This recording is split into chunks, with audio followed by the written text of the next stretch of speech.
परंपरा के हिसाब से ये टोपी पहना रहे हैं, लेकिन परंपराओं को ही बदलने की लड़ाई है। इसीलिए आपसे अपील है कि इसमें जो पीली पट्टी है इसको बदलकर नीली पट्टी कर दीजिए और ये परंपरा पुणे के अंदर शुरू कीजिए, मैं आपसे कहना चाहता हूं। और ये बात मैं इसलिए कह रहा हूं क्योंकि हमारी पीढ़ी शायद इस बात को बड़ी शिद्दत से समझ रही है कि हम किस तरीके के मुल्क में जिंदा हैं। क्या हमारा ट्रेडिशन रहा है, क्या हमारी परंपरा रही है, और उस परंपरा में अगर शोषण रहा है तो उस शोषण के खिलाफ लड़ने का भी इतिहास रहा है। इसीलिए यह पुणे की धरती अगर गोडसे की धरती है तो दाभोलकर की भी धरती है, यह बात हमको याद रखना पड़ेगा। सिर्फ जान लेने के लिए नहीं, जान देने के लिए भी यह धरती जानी जाती है। इसीलिए इस देश के अंदर जो अंधश्रद्धा के खिलाफ लड़ने वाले लोग हैं, जो इस देश के अंदर रूढ़िवादिता के खिलाफ लड़ने वाले लोग हैं, जातिवाद छुआछूत के खिलाफ लड़ने वाले लोग हैं, असमानता के खिलाफ, मजदूरों के मिनिमम वेज के लिए जो लड़ने वाले लोग हैं, गरीबों के हक अधिकार के लिए जो लड़ने वाले लोग हैं, बाबा साहब के रास्ते पे चलकर जो भूमि का इक्वल डिस्ट्रीब्यूशन की लड़ाई लड़ना चाहते हैं, आज उनके ऊपर तरह तरह से हमला किया जा रहा है, उनको एंटी नेशनल बोला जा रहा है, उनको सेडिशन के अंदर जेल में डाला जा रहा है और कहा जा रहा है कि यह देश सिर्फ मोदी का देश है। लेकिन मैं उनको कह देना चाहता हूं कि मोदी जी इस देश के प्रधानमंत्री हैं, उनके पास बहुत ताकत है, एक बड़ा संगठन है उनके पीछे जिसको हम लोग आरएसएस कहते हैं। आप अपनी विचारधारा रखिए, मुझे उससे दिक्कत नहीं है, लेकिन आपको क्यों डर लगता है जब हम अपनी विचारधारा की बात करते हैं? आप क्यों घबराते हैं जब हम अपनी विचारधारा की बात करते हैं? और हम क्या कर रहे हैं? हम इस देश के अंदर जिनको आप भी अपनाने की कोशिश कर रहे हैं, जिनके विचारों को नहीं, जिनकी मूर्ति को आप इंक्रोच करना चाहते हैं, उनका ही नाम हम ले रहे हैं, उनके ही विचारों को अपने जीवन में उतारना चाहते हैं। फिर आपको डर क्यों लगता है? आपको डर इसलिए लगता है कि आपको फोटो खिंचवाने से मतलब है, हमको जीवन में विचारों को उतारने से मतलब है, इसीलिए आपको डर लगता है। मैं आपसे कहना चाहता हूं कि यह महाराष्ट्र की धरती है। आपने इस धरती को, इस देश के अंदर सांप्रदायिकता की प्रयोगशाला बनाई है, दलित हिंसा की प्रयोगशाला आपने बनाई है, लेकिन शायद आप भूल रहे हैं कि ये धरती शिवाजी महाराज की धरती है, ये धरती साहू जी महाराज की धरती है, ये धरती फूले की धरती है, ये धरती अंबेडकर की धरती है, ये अन्ना भाऊ साठे की धरती है, ये धरती इस देश के अंदर जो रेनेसा की आवाज है, जो पुनर्जागरण की आवाज है, ये उसकी धरती है। और आमने सामने की इस लड़ाई में मैं आपको बता देना चाहता हूं कि गलत हारेगा और सही जीतेगा, और आपके किसी भी हमले से हम डरने वाले नहीं हैं। आपको लगता है कि झूठ बोलकर आप सच को दबा देंगे। साहब, दबाने का एक नियम हमने भी पढ़ा है, जितना दबाओगे उतना उठ करके खड़े हो जाएंगे, जितना रोहित मारोगे उतना रोहित बन करके दिखाएंगे। ये बात मैं आपको कह देना चाहता हूं। आजकल एक चर्चा चल रही है कि आप आइडेंटिटी पॉलिटिक्स करना चाहते हैं। साहब, आप आइडेंटिटी के आधार पे पॉलिटिक्स करना चाहते हैं, हम सेल्फ रिस्पेक्ट मूवमेंट कर रहे हैं।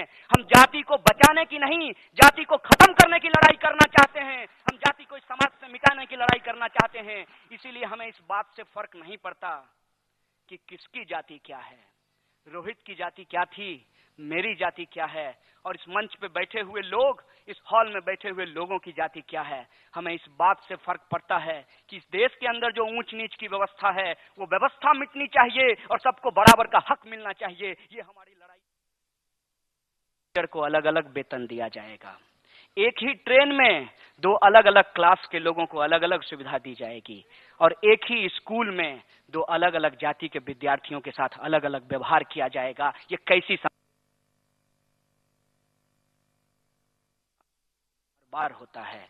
और इस चुनाव में इस बार सवाल बने, आरएसएस या मोदी के खिलाफ सवाल नहीं बने, सवाल इस देश की नीतियों के ऊपर बने कि जब बाबा साहब भीमराव अंबेडकर ने संविधान के हिसाब से हमारे वोट को बराबर किया है, एक व्यक्ति बराबर एक वोट, आप हमारी सुविधाओं को बराबर कीजिए, ये हमारा एजेंडा है। इस एजेंडे पे हम आपसे बात करना चाहते हैं। मैं जानता हूं पुणे शहर को, यह पूना शहर ईस्ट का ऑक्सफोर्ड कहा जाता है, और हमारे यहाँ से लोग देश के अलग अलग हिस्सों से, महाराष्ट्र के अलग अलग हिस्सों से पेट काट कर लाखों की फीस देकर इंजीनियरिंग और एमबीए करने आते हैं। क्या होता है इंजीनियरिंग करने के बाद? जब आप इंजीनियरिंग कर लेते हैं अलग अलग सेक्टर में, अलग अलग ट्रेड में, तब आपके सामने रोजगार की बात आती है। तब बाजार कहता है कि इंजीनियर तो बन गए, चलो डिटर्जेंट बेचने का मैनेजमेंट सीख लेते हैं। इंजीनियर बनने के बाद आपको सरकार कहती है कि आप डिटर्जेंट बेचिए, और डिटर्जेंट बेचने में भी ऐसा कंपटीशन है कि ये कहते हैं एमबीए करने के बाद आपका कैंपस सिलेक्शन होगा। ये कैसा सिलेक्शन करते हैं? ये कैसी शिक्षा आप इस देश के अंदर दे रहे हैं? लोग पेट काट कर अपने बच्चों को पढ़ा रहे हैं, जमीन बेचकर अपने बच्चों को पढ़ा रहे हैं, और इंजीनियर बेचने के बाद, इंजीनियर बनने के बाद अगर उनको साबुन बेचना पड़े, यह इस देश का दुर्भाग्य है। इस देश के अंदर जो लोग नहीं पढ़ रहे हैं उनकी तो बात ही छोड़ दीजिए, जो लोग पढ़ रहे हैं उनकी क्या हालत है। शिक्षा के अंदर 17% बजट का कट किया गया है। यूजीसी का बजट आधे से कम कर दिया गया है। शिक्षक जो परमानेंट थे वो परमानेंट थे, लेकिन नए जो शिक्षक बहाल किए जा रहे हैं वो ठेके पे बहाल किए जा रहे हैं। अभी मैं पुणे में आ रहा था तो पुलिस की वर्दी में कुछ और पुलिस अलग से दिख रहे थे। पता चला ये स्वयंसेवी लोग हैं और ठेके पे ट्रैफिक पुलिस का काम करते हैं। साहब, जब पुलिस का ठेकाकरण कर दिया, शिक्षा का ठेकाकरण कर दिया, ऐसा करो संसद का भी ठेकाकरण कर दो। और इस देश के अंदर हमें ऐसे नेताओं की जरूरत नहीं है। जब आप इस देश के अंदर पॉलिसी की बात करेंगे तब लोगों को पॉलिसी अच्छा नहीं लगता। अगर पॉलिसी अच्छा लगा होता तो एक जुमलाबाज प्रधानमंत्री नहीं बना होता। इसीलिए आप हमको पॉलिसी और अल्टरनेटिव पॉलिटिक्स की बात मत कीजिए, क्योंकि हमारे पास अल्टरनेटिव पॉलिटिक्स है। हम बार बार इस बात को बोल रहे हैं कि इस देश के अंदर आज जो टेक्नोलॉजी की प्रोडक्टिविटी है, उससे जो उत्पादन की समस्या को हमने एक लेवल पे हल किया है, आज हमारे सामने चैलेंज डिस्ट्रीब्यूशन का है। और इस डिस्ट्रीब्यूशन के सवाल को आप पॉलिसी के अंदर शामिल कीजिए। आप सब लोगों ने उस न्यूज को पढ़ा होगा कि जितने लोग यहाँ भूख से मरते हैं उनको मुफ्त में खाना खिलाया जा सकता है, उतना अनाज हमारे गोदामों में सड़ जाता है। हम कहते हैं कि उत्पादन इस देश के अंदर बढ़ा है। टेक्नोलॉजी की वजह से सुविधाएं लोगों के बीच में आई है, लेकिन वो सुविधा एक खास वर्ग के लोगों के पास सिमटा हुआ है। हम कहते हैं कि ये डिस्ट्रीब्यूशन की लड़ाई है। इस डिस्ट्रीब्यूशन की लड़ाई में जिस तरीके से प्रोडक्टिविटी बढ़ा है, उस प्रोडक्टिविटी के हिसाब से डिस्ट्रीब्यूशन को भी इक्वल कीजिए। ये आज की पॉलिटिक्स, हम इस पॉलिटिक्स को, इस अल्टरनेटिव पॉलिटिक्स को लोगों के बीच ले जाना चाहते हैं। छात्रों, नौजवानों और मुल्क के जो आम आवाम है उनके बीच ले जाना चाहते हैं। किस तरीके से मनगढ़ंत बातें की जाती है। कहा जाता है कि इस देश का समाज धर्मों में बटा हुआ है। सिर्फ धर्मों में नहीं बटा हुआ है। सांप्रदायिक दंगे तो होते हैं, बड़े बड़े दंगे होते हैं, लेकिन मैं आपको कहना चाहता हूं कि जितने लोग सांप्रदायिक दंगे में मरते हैं उससे ज्यादा लोग इस मुल्क के अंदर जातीय हिंसा में मर रहे हैं। यह भी एक सच्चाई है और रिपोर्ट नहीं होता है। इस देश में जब लोग मरते हैं तो वो अखबारों की सुर्खियां नहीं बनता। इस देश के अंदर शिक्षा के लिए जब लोग सड़कों पे उतरते हैं तब वो सुर्खियां नहीं बनती। जब कामगार अपने न्यूनतम वेज के लिए लड़ते हैं तब वो अखबार की सुर्खी नहीं बनता। इस देश के अंदर जब लोग कहते हैं कि हमारा अधिकार है कि हम अपने संवैधानिक मूल्यों को बचाएं, तब वो सुर्खी नहीं बनता। सुर्खी क्या बनता है? सुर्खी तब बनता है जब प्रधानमंत्री इस देश का परिक्रमा छोड़ करके दुनिया का परिक्रमा करने के लिए निकल पड़ते हैं। बेशक परिक्रमा कीजिए, लेकिन हमारा सवाल है कि किसका सौदा कर रहे हैं? इस देश के संसाधनों का, इस देश के लोगों के हक अधिकार का, इस देश के भविष्य का सौदा किसका किया जा रहा है? खरीदने वाला कौन है और बेचने वाला कौन है? ये सवाल जब हम आपसे पूछते हैं तो आप हमारे सवालों से घबराते हैं, हमारे ऊपर हमला करवाते हैं, लाठियां चलवाते हैं, जेलों में डालते हैं। ये आपकी राजनीति है और इसके खिलाफ आवाज को बुलंद करना ये हमारी राजनीति है और इस राजनीति पे हमें गर्व है, हमें कोई अफसोस नहीं है। कहते हैं कि इस देश के विद्यार्थी तुल पड़े हैं सरकार के खिलाफ बोलने के लिए। नहीं, ये गलत बात है। ये गलत तरीके से ये बात प्रचारित की जा रही है।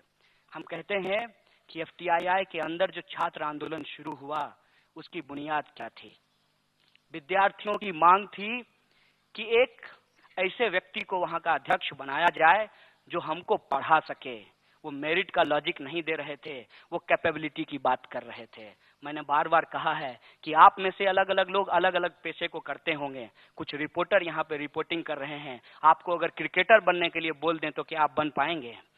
अलग अलग लोगों का अलग अलग हिसाब होता है। और उन्होंने इस सवाल को जब उठाया, उन्होंने तो यहां तक कह दिया कि आपके पास अनुपम खेर है, उसी को बना दीजिए। लेकिन ये फिर भी मानने को तैयार नहीं हुए, क्योंकि अनुपम खेर बाद में बाल्टी बने हैं, उससे पहले वो चम्मच नहीं बन पाए थे।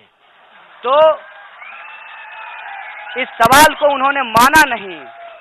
और जब वहां से यह आंदोलन चला तो पूरे देश के विद्यार्थियों को लगा कि अगर आज इनके पक्ष में नहीं बोलोगे तो कल तुम्हारा नंबर भी आएगा। और देखिए कि किस तरीके से नेशनल बुक ट्रस्ट के अध्यक्ष को बदल दिया गया और आरएसएस के जो खास लोग थे उसको उनका अध्यक्ष बना दिया गया। ICHR, Indian council of historical research, उसके बोर्ड के मेंबरों को बदल दिया गया। एक एक करके सेंट्रल यूनिवर्सिटी के वाइस चांसलर को बदल दिया गया। और इनके वाइस चांसलर करते क्या हैं? आनन फानन में मंत्री जी की चिट्ठी पाते हैं और मंत्री जी को चिट्ठी भेज देते हैं, साहब आप वाइस चांसलर हैं, डाकिया नहीं हैं, आप इस डाकिया का काम बंद कीजिए। और यूनिवर्सिटी एक ऑटोनॉमस बॉडी होती है, उस यूनिवर्सिटी की अपनी ऑटोनॉमी को बचाने के लिए आपकी जो ड्यूटीज लॉज के हिसाब से तय की गई है उसके हिसाब से आप यूनिवर्सिटी कैंपस को चलाइए। लेकिन ऐसा होता नहीं है। सरकार के हस्तक्षेप के बाद मद्रास के अंदर जो अंबेडकर पेरियार स्टडी सर्किल था उसको बैन कर दिया गया। फिर वहां पर विद्यार्थियों ने कहा कि हम अंबेडकर को पढ़ना चाहते हैं, हम पेरियार को पढ़ना चाहते हैं। आप भी अंबेडकर की 125वीं जयंती मना रहे हैं, फिर अंबेडकर से पढ़ने वाले लोग से आपको डर क्यों लगता है? ये सवाल मैं आपसे पूछना चाहता हूं। उसके बाद आप देखिए कि पूरे देश के अंदर जो सेंट्रल यूनिवर्सिटी के विद्यार्थी हैं उनका वजीफा बंद कर दिया गया। एमफिल वालों को 3000, पीएचडी वालों को 5000 रुपया दिया जाता था, उनका वजीफा सरकार ने आते ही बंद कर दिया। वजीफा तो बंद करना पड़ेगा, क्योंकि यूजीसी का बजट अगर कम नहीं करेंगे, शिक्षा का बजट अगर कम नहीं करेंगे तो सूट का पैसा कहां से आएगा, हवाई यात्रा का पैसा कहां से आएगा, और यह जो मेक इन इंडिया के नाम पे पंडालों को जलाया जा रहा है उसका पैसा कहां से आएगा? ये सवाल आज हमारे सामने है। साहब, जब आप मेक इन इंडिया बोलते हैं और उसका पंडाल जलता है तो आपके लिए वो एक इवेंट हो सकता है, हमारे लिए वो हमारा कलेजा जलता है। क्योंकि इस देश के अंदर बजट के पैसे को जिस तरीके से बर्बाद किया जा रहा है, हम तमाम महानुभावों को याद करना चाहते हैं, तमाम महानुभावों के विचारों पर हम चलना चाहते हैं, लेकिन इनकी पूरी इच्छा सिर्फ और सिर्फ मूर्ति बनाने में है, सिर्फ और सिर्फ नाम बदल देने में है। साहब, आप नाम बदलिए, हम समाज बदलने के लिए आए हैं, ये बात मैं आपको बता देना चाहता हूं। और आज हमारे सामने ये परिस्थिति है, जो सरकारी खर्चे का व्यय किया जाता है, गलत तरीके से व्यय किया जाता है। हम कहते हैं कि उस खर्चे को सही जगह पे खर्च करो। इस देश के अंदर ऐसी नीतियां बनाओ कि जिनका वोट लेकर प्रधानमंत्री बने हो, 56 इंच पूरी दुनिया में दिखा रहे हो, उन लोगों के बारे में बात करो, उनके हक अधिकार के बारे में बात करो, और सिर्फ बात नहीं करो, जमीन पर उतर आपके बीच में खड़े हैं। हम कह रहे हैं कि मूर्ति बनाने से कुछ नहीं होगा, आपको ऐसी नीतियां बनानी पड़ेगी जिससे लोगों का अपलिफ्टमेंट हो सके। इस देश के अंदर शोषण कोई नई बात नहीं है, मानता हूं इस बात को। इस देश के अंदर गरीबी और बेरोजगारी कोई नई बात नहीं है, मानता हूं इस बात को भी। लेकिन इसका क्या मतलब है? इसका क्या मतलब है कि हम लड़ना छोड़ दें, हम उसका विरोध करना छोड़ दें, जब हम कह रहे हैं कि इस देश में जब से जातिवाद रहा है, जातिवाद के खिलाफ संघर्ष भी रहा है। इस देश में जब से गरीबी रही है, गरीबी के खिलाफ संघर्ष भी रहा है। अगर आज भी जातिवाद है, आज भी गरीबी है, आज भी अगर लोगों का शोषण किया जा रहा है, तो अगर उसके खिलाफ बोला जा रहा है तो आपके पेट में दर्द क्यों होता है? और आपको ऐसा क्यों लगता है कि मोदी का विरोध करना देश का विरोध करना है, संघ का विरोध करना संसद का विरोध करना है, और मनुस्मृति का विरोध करना संविधान का विरोध करना है? इस तरीके का बात आप क्यों करना चाहते हैं? आप इसलिए करना चाहते हैं कि आपका काम है समाज को बांट देना। बांट दीजिए साहब, समाज पहले से बटा हुआ है। जाति, धर्म, संस्कृति, भाषा और बोली के आधार पर हमारा समाज पहले से बटा हुआ है। लेकिन याद रखिएगा, हमारी जाति कुछ भी हो, हमारी भाषा कुछ भी हो, लेकिन हम सबके पास पेट है और सबको भूख लगती है। और भूख का सवाल जब सामने आता है, जब भूख के सामने लोगों को बराबर हक देने की बात आती है, सबके सामने बराबर वितरण की बात आती है, तो लोग अपनी जाति और पहचान को भूलकर सड़कों पे उतर जाएंगे। और वो जो लड़ाई होगी वो आमने सामने हक की लड़ाई होगी। और वो हक की लड़ाई में अगर हमें किसी की भी मार्गदर्शन की जरूरत हुई तो हम मार्गदर्शन लेंगे। इसीलिए हम आप तमाम बड़े बुजुर्ग से एक बात कहना चाहते हैं, माफी मांगते हुए कहना चाहते हैं, बुरा मत मानिएगा।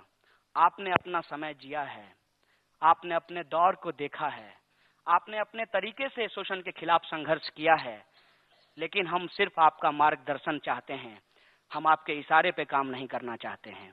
माफ कीजिएगा इस बात को। इसीलिए हम जहां कहीं जा रहे हैं, हम हाथ जोड़कर राजनीतिक पार्टी के लोगों को कहते हैं कि मंच पर सिर्फ विद्यार्थी और नौजवानों को बैठने दीजिए।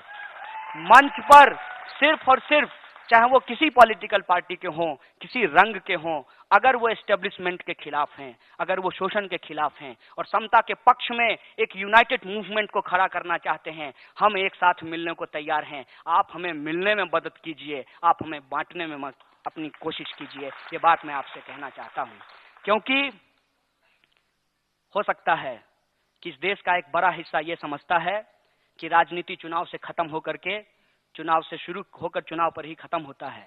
लेकिन मेरी राय में और हमारे जैसे बहुत सारे लोग उनकी राय में, मैं कभी रोहित से नहीं मिला था, लेकिन हम लोग बिना मिले हुए एक दूसरे से मिले हुए थे, बिना एक दूसरे को जाने हुए एक दूसरे को जानते थे।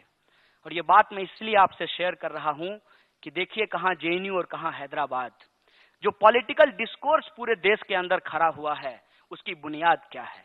उसकी बुनियाद ये है कि इस देश का शासक वर्ग, जिसको हम ब्राह्मणवाद कहते हैं, जिसको हम पूंजीवाद कहते हैं, बड़ी चालाकी से हम शोषित लोगों को आपस में लड़ाते रहा है और हमको लड़ा करके वो हमारे ऊपर शासन करते रहा है। यह अंग्रेजों की नीति थी कि भारतीय लोगों को अंग्रेजी सेना में बहाल करके भारतीय लोगों पर ही गोली चलवाते थे, और वही नीति इस देश के अंदर लगातार शासक वर्ग इस्तेमाल करते रहे हैं। और यह बात हम विद्यार्थियों को समझ में आने लगी जब सहमति और सहमति का विवाद इतना बढ़ गया कि एक सिनेमा दिखाने पे हम लोगों को एंटी नेशनल ब्रांड किया जाना शुरू कर दिया गया। और ये बात हुई क्यों? यह बात इसलिए हुई कि आइडेंटिटी को आपस में लड़ाकर दंगे कराए जाते थे, आइडेंटिटी को आपस में लड़ा करके चुनाव जीता जाता था, और आइडेंटिटी को आपस में लड़ा करके समाज के जो वाजिब मसले हैं उससे लोगों को भटकाया जाता था। और यह बात जब हमारी पीढ़ी समझ गई तो हमने कहा कि एक बड़ी लाइन खींचेंगे, शोषितों का पक्ष एक तरफ होगा और शोषकों का पक्ष एक तरफ होगा, उसका रंग कोई भी हो, हम भी अपनी रंग का परवाह नहीं करेंगे, सारे रंगों को यूनाइट करेंगे और आपके शोषण को खत्म करेंगे। और ये जो लड़ाई हमारी शुरू हुई हैदराबाद से चलकर जेएनयू से, और जेएनयू से जादवपुर, फर्गुसन, रनाडे, और यही वो लड़ाई और यही वो संघर्ष है जिससे लोगों को घबराहट होनी शुरू हो गई है। आज मुझे एक नोटिस थमाया गया कि आप कोई प्रोवोकेटिव स्पीच मत कीजिएगा, हम कर नहीं सकते। प्रोवोकेटिव स्पीच करके लोगों की भावनाओं को भड़काकर चुनाव जीतना यह हमारा धंधा नहीं है। हम विद्यार्थी हैं,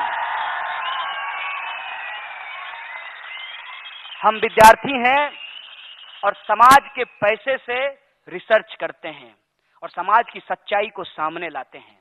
और आज समाज की सच्चाई ये है कि अगर शोषित लोग एक मंच पे नहीं आए तो शोषकों का हौसला इतना बढ़ गया है कि जिस संविधान की हम कसमें खाते हैं उसी संविधान की कसमें खाकर ये संसद में बैठे हैं, और जिस संविधान को इन्होंने पहले जलाया था आज भी उस संविधान को ये जलाएंगे। तो उनको मैं कह देना चाहता हूं कि हम संविधान को बचाएंगे, मनुस्मृति को जलाएंगे, और मनुवाद के आधार पर कोई भी शासन इस देश के अंदर नहीं चलेगा। आज हमारे सामने ये लड़ाई है, वो लड़ाई ये है कि सबको शिक्षा कैसे मिलेगी, सबको रोजगार कैसे मिलेगा। और ऐसा नहीं है कि ये चुनावी जुमलेबाजी है, हमारे पास उसकी योजना है। जब इस देश के अंदर तमाम तरीके के फालतू योजनाओं पर पैसे खर्च किए जा सकते हैं तो जनता के पक्ष में कुछ सही योजनाएं क्यों नहीं बनाई जा सकती? बार बार मोदी जी कहते हैं मैं चाय वाला का बेटा हूं। अच्छी बात है मोदी जी, आप चाय वाला का बेटा हैं, मैं किसान का बेटा हूं।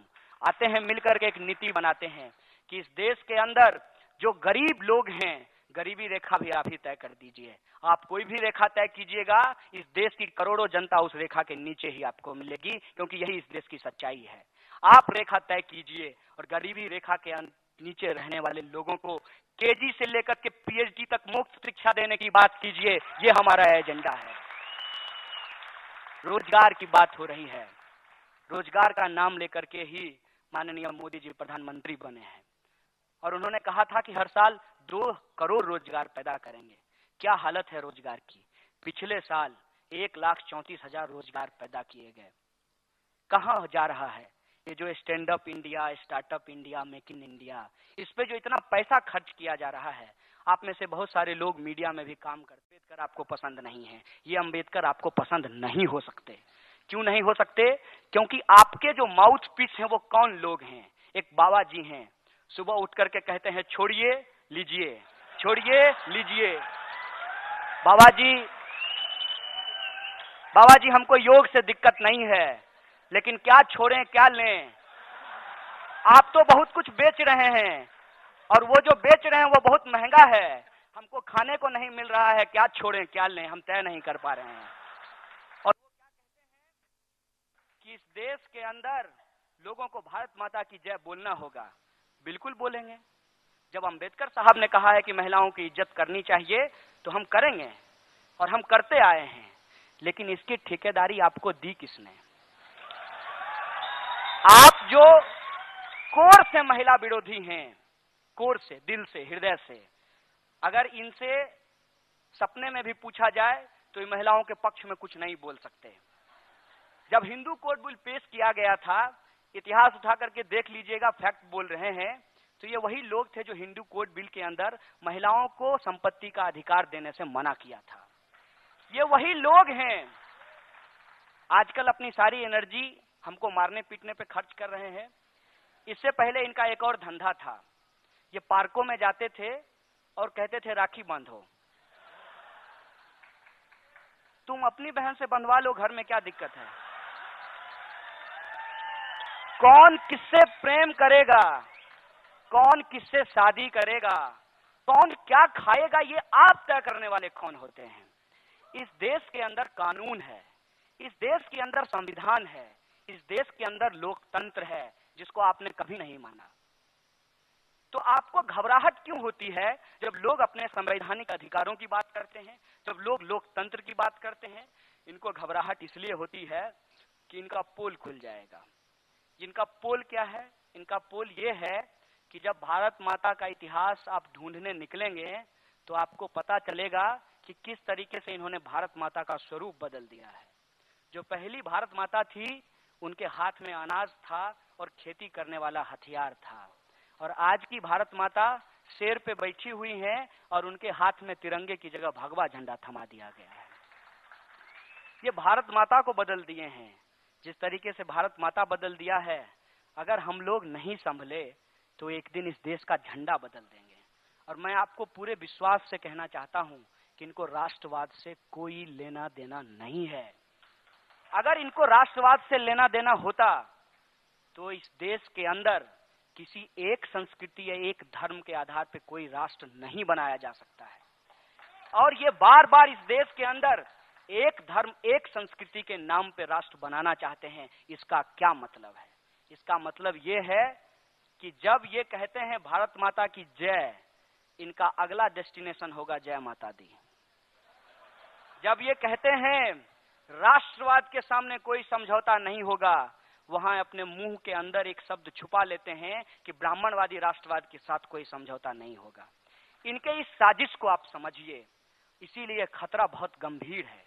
आप देखिए कि इस मुल्क के अंदर हो क्या रहा है।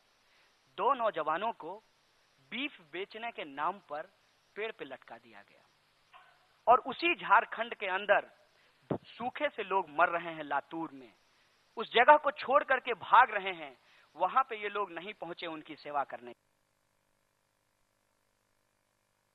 साहब जो खाना चाहता है खाए, जो नहीं खाना चाहता है ना खाए, जो बोलना चाहता है बोले, जो पहनना चाहता है पहने। किसी को अगर चाउमीन खाने का पसंद है तो उसको खाने दीजिए। आपको भी चाइना जाना बहुत पसंद है।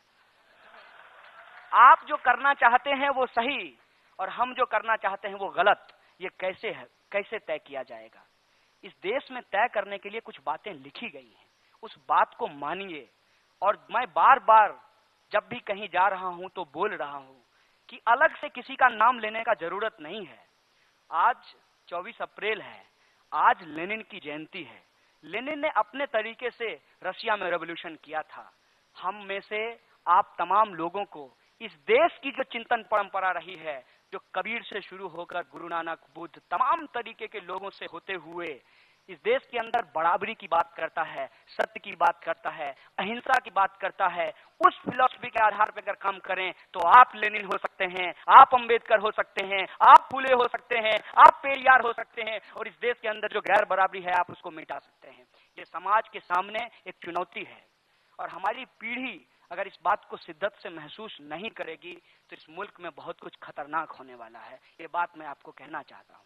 और ये सिर्फ मेरा कोई व्यक्तिगत डर नहीं है, इसका बुनियादी कारण है चुनाव लड़ा जाता है विकास के नाम पे, और पहले साल अपनी माता, दूसरे साल गौ माता, और तीसरे साल भारत माता, पता नहीं चौथे साल में कौन सी माता होंगी। हमें माताओं से कोई दिक्कत नहीं है, जैसे मेरी माँ है उसी तरीके से रोहित की माँ है, उसी तरीके से मोदी जी की भी माँ है। मोदी जी, कभी आप रोहित की माँ से मिल लिए होते? मोदी जी, आप कभी डेल्टा मेघवाल की माँ से मिल लिए होते? मोदी जी, चलिए मैंने गलती किया, मान लेते हैं आपकी बात को, हालांकि मैंने आपके हिसाब से गलती की है, संविधान और कानून के हिसाब से कोई गलती नहीं की है। क्या आप ये समझते हैं कि इस देश के अंदर जो माहौल बनाया जा रहा है, एक माँ को क्या दर्द होता होगा जब उसके बच्चे के ऊपर पब्लिकली जूता फेंका जाता होगा? उस माँ को क्या दर्द होता होगा कि जिसका बच्चा हैदराबाद सेंट्रल यूनिवर्सिटी में पढ़ने गया था वो पंखे से लटक गया? उस माँ को क्या दर्द होता होगा जब जिसकी बेटी पेट काटकर जिसको उसने पढ़ने के लिए भेजा था उसका बलात्कार करके उसको मार दिया जाता है? क्या इस मुल्क के अंदर संवेदना खत्म हो गई है? क्या इस मुल्क के अंदर मानवता खत्म हो गई है? अगर कोई मानवता की बात कर रहा है तो आप नेशनल और एंटी नेशनल का मुद्दा छेड़ दे रहे हैं। कौन एंटी नेशनल है और कौन नेशनल है, हम सवाल पूछना चाहते हैं। मेरी राय में अगर विद्यार्थी अपनी पढ़ाई को ठीक से करता है, इससे ज्यादा नेशनल कुछ नहीं हो सकता। मेरी राय में अगर किसान किसानी करता है और लोगों के लिए अनाज पैदा करता है, उससे बड़ा नेशनलिस्ट कोई नहीं हो सकता। मेरी राय में अगर शिक्षक पढ़ाते हैं, विद्यार्थियों के अंदर शिक्षा का ज्योति जलाते हैं, उससे ज्यादा नेशनलिस्ट काम कुछ नहीं हो सकता। इस देश के अंदर जो मजदूर अपनी जान देकर खून पसीने से इस देश की इकोनॉमी का चक्का चलाते हैं, उससे बड़ा नेशनलिस्ट कोई नहीं हो सकता। और इस देश की रक्षा करते हुए जो लोग सीमाओं पे जान दे रहे हैं, उससे बड़ा नेशनलिस्ट कोई नहीं हो सकता। लेकिन आप नेशनल और एंटी नेशनल की परिभाषा संसद में बैठ करके तय करना चाहते हैं। आपको संसद में नेशनल और एंटी नेशनल का डिफिनीशन करने के लिए नहीं भेजा है इस देश की जनता ने। शिक्षा मंत्री को भेजा है शिक्षा की नीति बनाने के लिए, और प्रधानमंत्री को भेजा है इस देश का विकास करने के लिए, संविधान को मजबूत करने के लिए, लोकतंत्र को आगे बढ़ाने के लिए भेजा है, ना कि आप लोकतंत्र को लोकतांत्रिक संस्थाओं में बैठ करके कमजोर करें, इसलिए आपको भेजा गया। ये कैसा समाज हम बना रहे हैं, ये कैसा मुल्क हम बना रहे हैं। कहा जा रहा है कि विद्यार्थी लोग अननेसेसरी मोदी जी के खिलाफ बोल रहे हैं। क्यों बोलेंगे मोदी जी आपके खिलाफ? आपसे कोई व्यक्तिगत दुश्मनी नहीं है। मैं मानता हूं कि आप भी एक गरीब परिवार से चल करके प्रधानमंत्री देश के बने हैं। हम भी तो उसी गरीब की बात करते हैं, उसी के हक और अधिकार की बात करते हैं। आप हमारा हक और अधिकार दे दीजिए, आपसे हमारा कोई झगड़ा नहीं है। 15 लाख रुपए हमारे अकाउंट में भेज दीजिए। बुलेट ट्रेन चला करके उसके डब्बों में इस देश के अंदर जो गरीबी रेखा से नीचे रहने वाले हैं लोग हैं, उनके लिए सीट रिजर्व कर दीजिए। आपसे हमारा कोई झगड़ा नहीं है। इस देश के अंदर आप सरकारी अस्पतालों को बंद करके निजी अस्पतालों को खोल रहे हैं, वहां हमारे घर परिवार वाले भी अपना इलाज करा पाएं, ऐसा व्यवस्था कर दीजिए। आपसे हमारा कोई झगड़ा नहीं है। और हम बेरोजगारों को आप रोजगार दे दीजिए, हमारी योग्यता के हिसाब से, अपनी योग्यता से हम रोजगार मांग रहे हैं। लेकिन जाकर के देख लीजिए, मुंबई के अंदर कामगारों से मैंने बातचीत की, अगर कोई दलित है पीएचडी कर करके भी उसको स्वीपर का काम मिल रहा है। ये कौन सी व्यवस्था आपने बना करके रखा है? अगर किसी इंसान ने पीएचडी की है तो उसे किसी आप नीति बनाने वाली संस्था में नौकरी दीजिए, किसी विश्वविद्यालय में नौकरी दीजिए, आप उसको स्वीपर का काम दे रहे हैं। और ये बात कोई हवा में नहीं है, तमाम डेटा को आप उठा करके देख लीजिए। जिसकी जितनी योग्यता है उसको उस हिसाब से रोजगार दे दीजिए। अगर रोजगार नहीं दे पाते तो अपने रेफरी से ही सीख लीजिए, अपने मालिक से ही सीख लीजिए। अमेरिका और यूरोप के अंदर जो बेरोजगार लोग हैं, सरकार का काम है उनको रोजगार देना। अगर सरकार रोजगार नहीं दे पाती है तो एक एक बेरोजगारों को बेरोजगारी भत्ता देती है। और आपको सुनकर के आश्चर्य होगा, हमारे पुलिसकर्मी लोग यहाँ खड़ा हैं, आपको जितना वेतन मिलता है उतना बेरोजगारी भत्ता मिलता है अमेरिका के अंदर बेरोजगारों को। आप कहते हैं कि हम दुनिया का सबसे ताकतवर मुल्क भारत को बनाएंगे। कौन कहता है कि नहीं बनाइए? बनाइए, लेकिन कैसे बनाएंगे? कैसे समाज की परिकल्पना आप करते हैं? आप ऊंच नीच की परिकल्पना अगर समाज में करते हैं तो मान लीजिए कि आपका शरीर देश है और आपका नाक अगर सिर्फ लंबा हो जाए तो आप संतुलित विकास नहीं कर रहे हैं। इस देश के अंदर आप घूम घूम करके देखिए, एक तरफ लोग 5-5 लीटर अपने वॉशरूम में पानी बहा देते हैं फ्लश करके, और दूसरी तरफ 5 लीटर पानी लेने के लिए लोग 20 किलोमीटर चलते हैं। ये इस देश की सच्चाई है। जिसके पास पैसा है वो बोतल बंद डब्बों में पानी पीता है। जिसके पास पैसा है वो सील बंद डिग्री खरीद सकता है। जिसके पास पैसा है वो तमाम तरीके की सुविधाओं को ले सकता है, चाहे वो शिक्षा हो, चाहे वो स्वास्थ्य हो। लेकिन जिसके पास पैसा नहीं है वो इंसान होते हुए भी इंसान नहीं है। ये स्थिति इस देश के अंदर बना दी गई है। अगर हम इसकी बात करते हैं तब आप कहते हैं कि आप इंटरनेशनल बात कर रहे हैं। अगर देश के लोगों के हक और अधिकार की बात करना